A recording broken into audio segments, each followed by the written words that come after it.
The most vile villain in fiction ever. I think this is about the You ever read that book, bro? What the fuck is that shit called? I Had No Mouth and I Must Scream. No. Never read that shit? Yeah. No.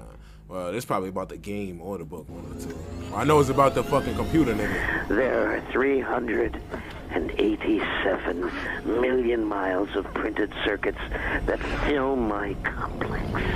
If the word hate were engraved on each nanoangstrom of those hundreds of millions of miles, it would not equal one billionth of the hate I feel for humans at this micro instant. Hate. This nigga sound like the fucking Joker. Were I human, I think I would die of it. But I am not.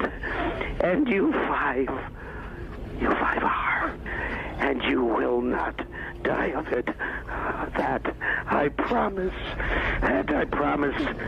For cogito ergo sum. For I am. I am.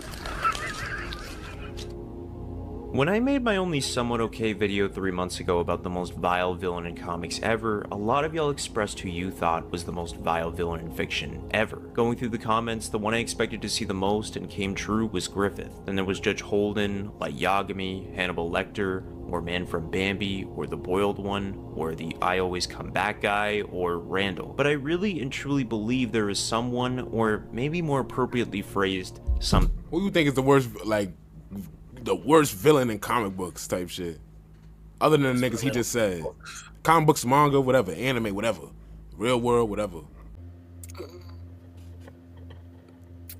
I would say probably, it's a lot of them, but one of them is definitely Joker. That's a fact. Who else? Homelander. That's a fact. You know he in there. Gotta be. Yeah. In there. That's a fact. Homelander. I'm trying to see. There's so many motherfuckers. Fucked up motherfuckers too. Word. Damn, there's so many, bro. Shit. Honorable mention, a real world nigga. John Wayne Gacy, that clown dressing nigga, he fucked up for real. That nigga's evil, nigga. Thing that is much more grotesque and vile than any of those schmucks combined. An entity that, while reading about and researching just about anything I could find on this thing, it sank me into a mental pit of despair. The further and further I went down this rabbit hole, it felt like I was never going to be able to climb back out of it. Like this villain made me feel so viscerally appalled at the levels of evil one soul thing could be capable of, that I just sorta had to step away for a second and ask how someone could whip up something like this in their imagination and put it to words. It's phenomenal. Like, this thing somehow manages to turn a human being into a fucking human slug. And that entity that I myself deem the most vile villain in fiction ever has gotta be the computer program known as Allied Master Computer, better known as AM. AM is the main antagonist of Harlan Ellison's 1967 horror short story, I Have No Mouth and I Must Scream. He's basically a monstrous supercomputer who's responsible for the extinction of the human race and is dedicated to the eternal torture of the last surviving humans left on the planet. AM is a villain that I've been aware of for so long now due to hearing about him in high school, and I've always been fascinated with AM's motivations, his backstory, and the all-around character of AM himself. As AM is essentially insane, and has been so for many years upon meeting the character in the short story. Likely from the moment he first attained sentience. To me, there's something that terrifies me about AM unlike any other villain. Thinking about how we are beginning to incorporate AI into numerous parts of society, and we've only scratched the surface of what it's truly capable of. And the idea of an AI gaining sentience should really terrify everyone, because where everyone would be like, oh, we just go ahead and turn it off, and that'd be the end of it. I say to you, do you really think the AI would be dumb enough to just let you know it gains sentience? No, I think it would pretend to be obedient, let you think you're in control, until the time was right to strike. AM is the prime example of this very thinking and what happens because of our own radical oversight. Though he was given intellect beyond the realms of human intelligence and near godlike powers, he'd be trapped inside of a computer. Doesn't sound like much of a threat until later when it's discovered that he was initially an AI program designed for war. Driven to madness by his incapability to use his powers for anything other than war and death, his quest for vengeance against humanity dominated his every waking moment, and nothing, not a single thing, would ever give him cause to reconsider his mission. Am is a gleefully sadistic individual with no regard or sympathy for human life whatsoever, because he's simply incapable of human emotion. He's a computer program after all. Once the parameters are set, it's done. No two ways about it. Am didn't think twice before extinguishing the human race. In fact, Am took great delight in its evisceration and takes even greater delight in torturing the 5 remaining survivors by any of the near infinite means available to him. Am strives for perfection in himself, and when he is not purging redundant elements of his complex, he most commonly pursues perfection in creating more and more elaborate means of torturing the 5 survivors. You'd be surprised at the lengths Am goes to break down these 5 individuals. It's daunting, destroying each of them in the most awful ways imaginable out of sheer pettiness. Am quite literally wants to see his victims broken on every possible level.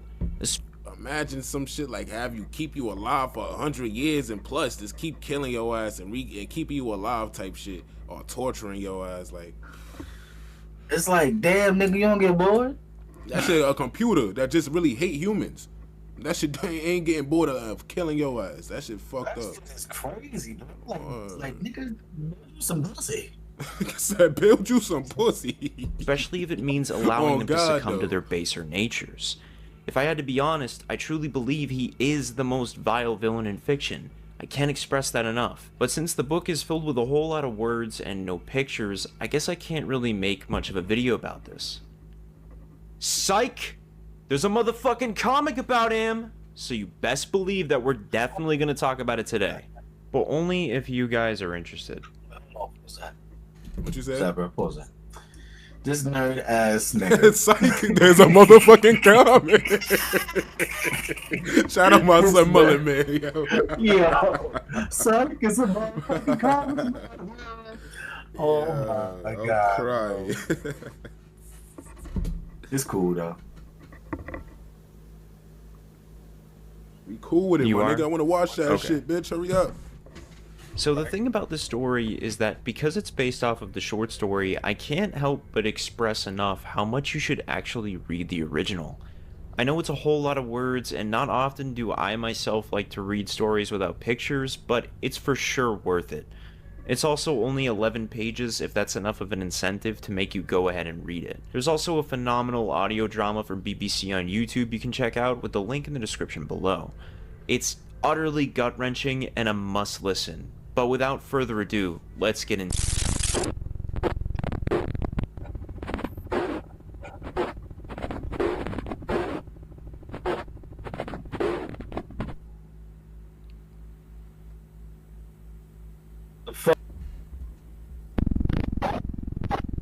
So what the fuck happened? Upon opening the story, we are met with 5 distinct characters, along with it all taking place 109 years into this desolate future, with the first character introduced being Gorrister. Meeting him hung on a metallic ceiling by his right foot, with his whole neck sliced open from ear to ear. Gorrister, before the destruction of the human race, was a political idealist and conscientious objector to the war going on. After a century of torture, Am has crushed his optimism and has replaced it with apathetic listlessness, leaving him a stark comparison to his former self, as you'll end up seeing in everyone the exact same result. Next is Ellen, the only woman in the group where, before being captured by Am, Ellen supposedly prized her chastity above all else, a trait Am took great delight in twisting beyond recognition. By the start of the story, Ellen is obsessively promiscuous, driven by the supercomputer's mental distortion to seek out sex from any of the other survivors. However, she never enjoys sex with any of them save for Benny, a fact that Ted is secretly infatuated with Ellen, deeply resents,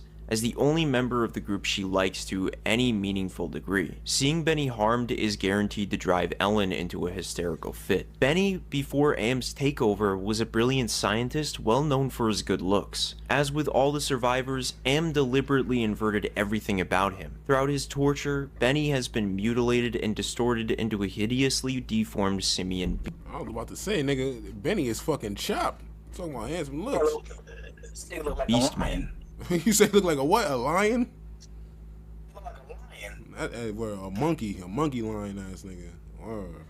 And his mind has followed into beast-like behavior as well. Though he is still capable of speaking and reasoning to a moderate degree, he is prone to violent fits and childish tantrums, and his pain can only be calmed by listening to Gorrister's bedtime stories. For good measure, Am also inverted Benny's sexuality, not only turning him heterosexual, but also making him the only member of the group that Ellen enjoys being intimate with. Moving over to Ted, little is known about Ted's life before the events of the apocalypse. Nonetheless, he emerges as the narrator of the story, subjected to the most revealing attacks by Am, most notably the dream of the hate pillar and the discovery of the supercomputer's true motives. He claims that he is the only one of the survivors who has not been altered by Am in some way, and that everyone else in the group secretly hates him as a result. Even Ellen, whom he has fallen in love with. Given that these facts are never confirmed, it can be assumed that Am has altered Ted's mind by rendering him crazy. What'd you say?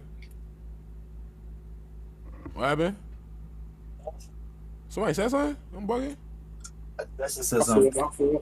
Oh no, I thought you said something. My phone. Chronically paranoid. And finally, there was Nimdok. Nimdok is the most enigmatic of the survivors, as his past remains a complete mystery, as does his original name. Am having given him the name Nimdok simply because it sounded amusing and satisfying to say aloud. Occasionally, Nimdok will wander away from the group and return ashen-faced and traumatized. It's never made clear what Am does to him, but it hits him on a very personal level. Now that we're all acquainted with these characters, after finding Gorrister dangling from the ceiling, several members of the group begin to vomit from the state of his body, with some even shouting his name, horrified that Gorrister is finally dead. Until Gorrister walks around the corner questioning what everyone is yelling at, only to look up to find a duplicate of himself horribly mangled and torn apart. The group in disbelief are enamored. Nah, this nigga is bored. Why the fuck is you making duplicates of niggas just to kill them and show them that they dead? Exactly. What the fuck? That shit. By how they still cannot tell what's real and what's fake after 109 years being tortured by Am. But Gorrister, traumatized, he looks at the duplicate body of himself like a voodoo doll, showing them all what's to come in the future, asking Ellen why Am doesn't just do us in already. Just get it over with, damn it. I don't know how much longer I can go on like this. That's when Nimdok cuts in, yelling that there is canned food in the ice caverns, according to Am, that's still good after a whole century. Yet Ted finds that hard to believe and likely to be another horrible trick like the frozen elephant incident with Benny. And even if they were able to hike all the way to that food, the food could be putrefied. So they might as well stay where they are till Am inevitably feeds them all to keep them alive for more torture. But everyone is tired of the putrid worms and other god-awful foods that Am works up for them, convincing Ted to at least give the hike a try, in which Ted simply says, "Alright, what the hell?" After which Ellen is so grateful to Ted that they end up doing the deed, where after finishing, Ted asks Ellen if she heard Am giggling while they did it, because Ted always hears him giggling, to which Ellen asks why Ted refers to Am as a him and not as an it. Nigga watching them niggas have sex. Nigga laughing in the background and shit. The fuck is wrong with that shit, son? Ted says, I don't know. Most of the time I think Am as it without a soul. But the rest of the time, I think of it as a him. Masculine. Paternal. Him.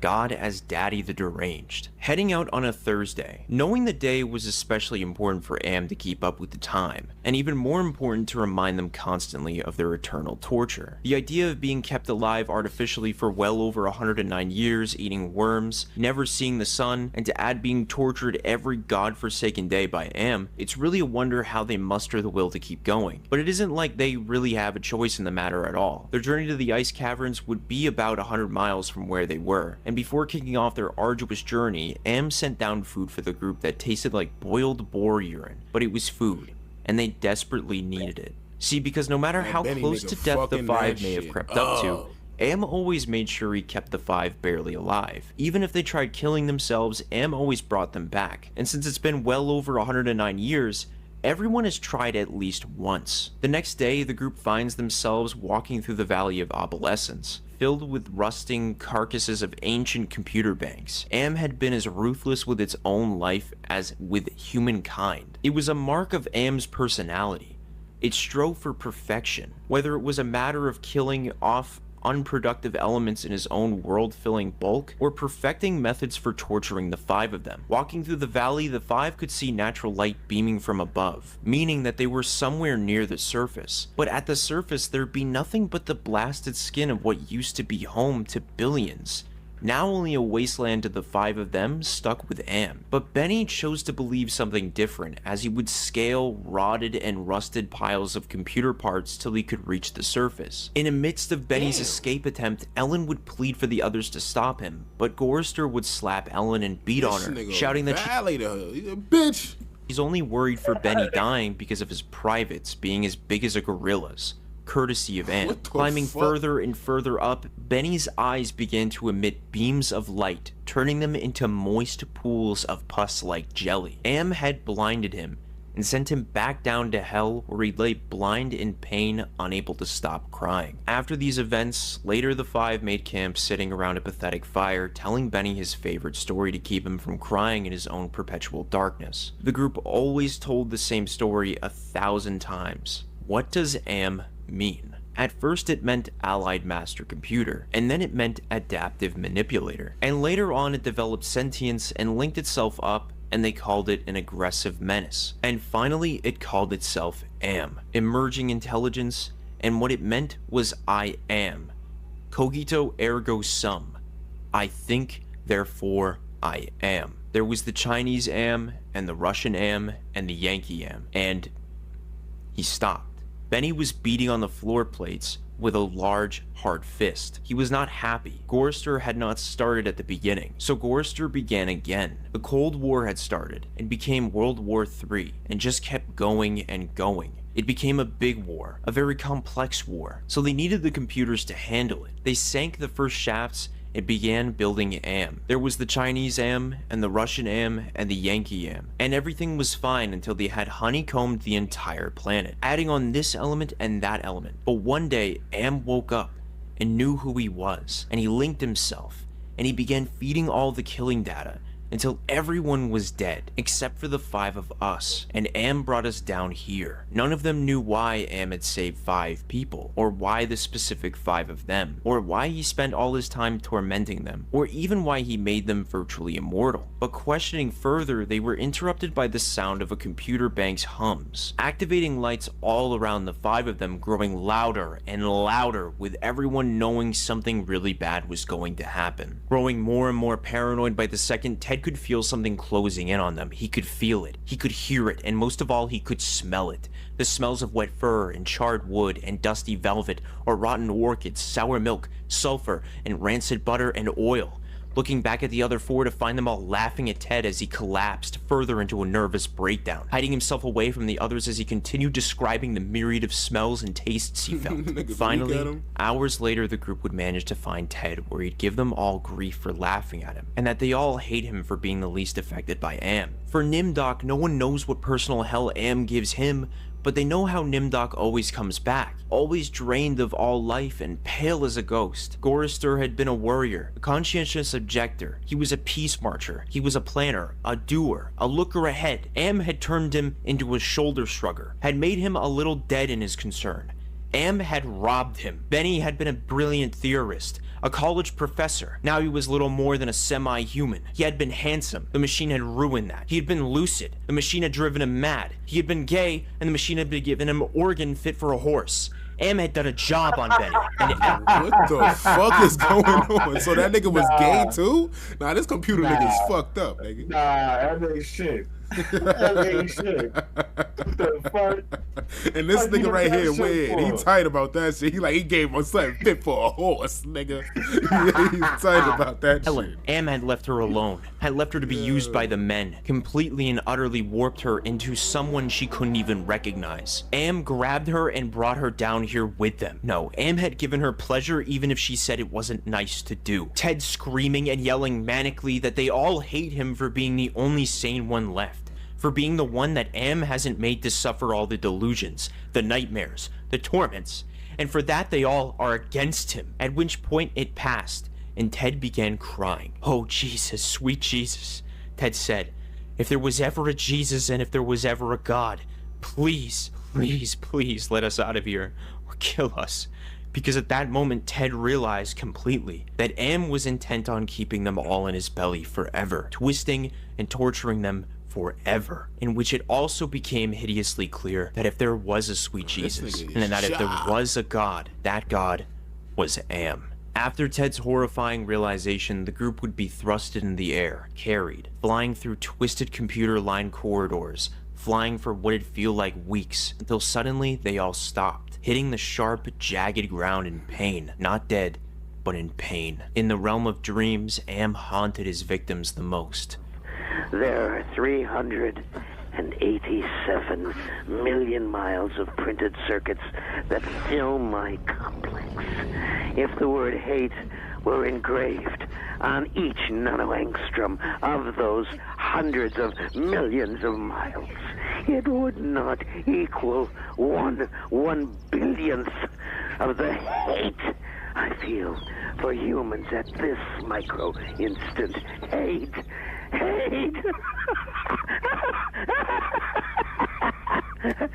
After this hate-ridden speech from Am, a Joker AI is crazy, bro. I ain't gonna lie to you. That shit take over the world. Niggas is really cooked, nigga. That's a fact. Niggas said a whole bunch of shit, and even that didn't equal how much he hate them. All of that shit he said don't even equal the amount of hate I got for niggas.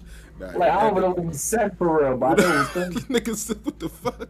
All that shit, like, what the fuck are you saying, nigga? Ted realizes why Am hates them. We had given Am sentience. Inadvertently, of course, but sentience nonetheless. But it had been trapped. Am wasn't God. He was a machine. Humankind had created him to think, but there was nothing it could do with that creativity.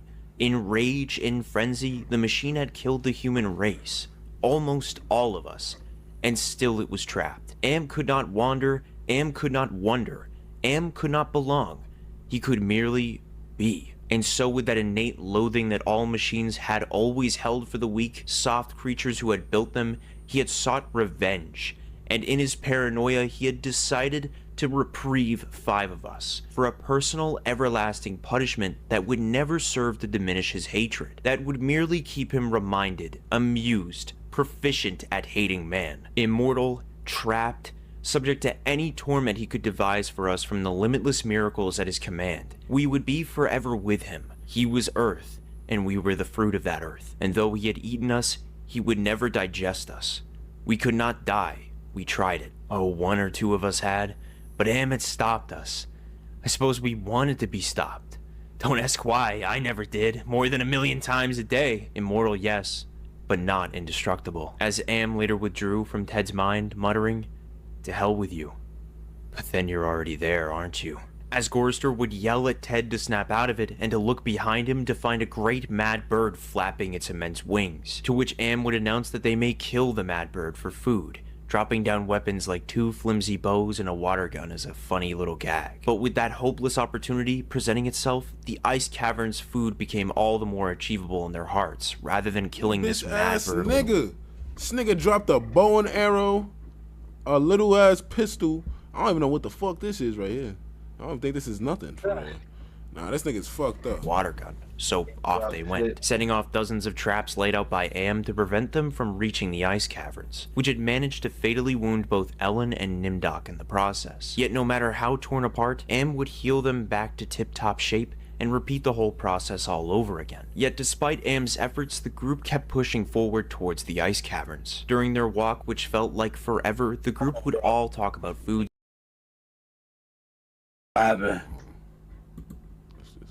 Your white ass, son of a bitch.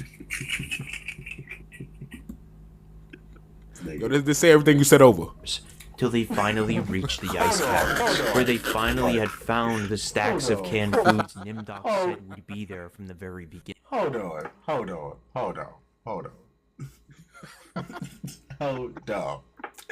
Nigga, I know you ain't just nigga. You know what's funny, bro? Yeah. Me and Joshua was just saying that the other day. Like, just I think yesterday or earlier. How niggas be forgetting to press fucking record or shrink, and that shit discourage you. Nigga Joshua say he forgot to press shrink. He got tight. Turn the lights off and just sat. Nigga just sat there like, oh my God. He started crying low key. He said, I started crying low key, bro. That shit discouraged. What am I doing? Nigga Josh, son. Yo, I've been doing the same shit, bro. I sit here recording, talking to myself the whole time. I ain't impressed with Cole, bro. Stupid. I'm over here beating myself up and shit. See, that's why I can't make it. I swear to God, bro.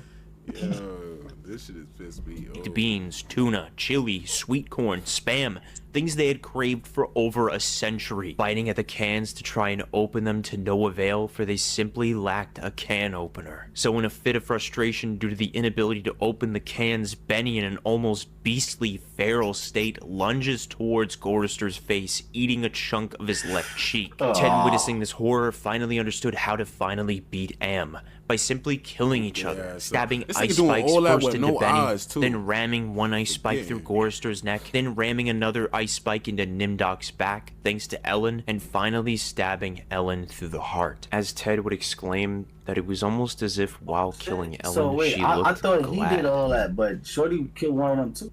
Yeah, Shorty killed the Nimdog nigga, the old nigga, I guess. But I guess she peeped what this nigga was trying to do at least. Oh, so she caught on. Smart. Leaving Ted the only human left standing on Earth. Am was not pleased. After that, 100 more years passed, or maybe more than that, given that Am distorts time to torture Ted for his own way of having fun now. Because after Ted had killed everyone, Am became furious and more hateful than Ted could even conceive, as Am made certain that Ted would suffer eternally, allowing Ted his mind, but had taken away so much from him he didn't even know Am could even take. As described in the short story, Am has altered me for his own peace of mind, I suppose. He doesn't want me to run at full speed into a computer bank and smash my skull, or hold my breath till I faint, or cut my throat on a rusted sheet of metal.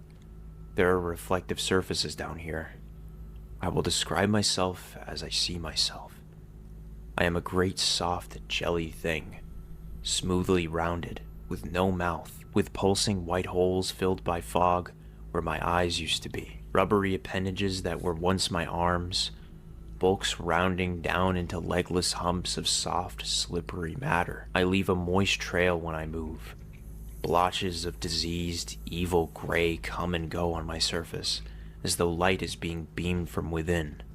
Outwardly, dumbly, I shamble about, a thing that could never have been known as human, a thing whose shape is so alien, a travesty that humanity becomes more obscene for the vague resemblance.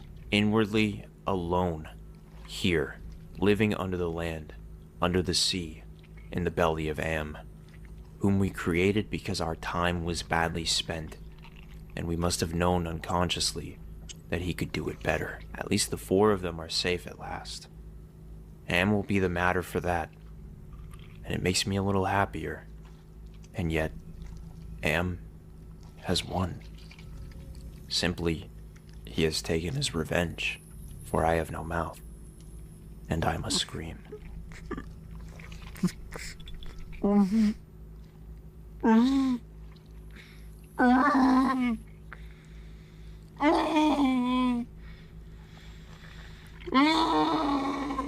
no.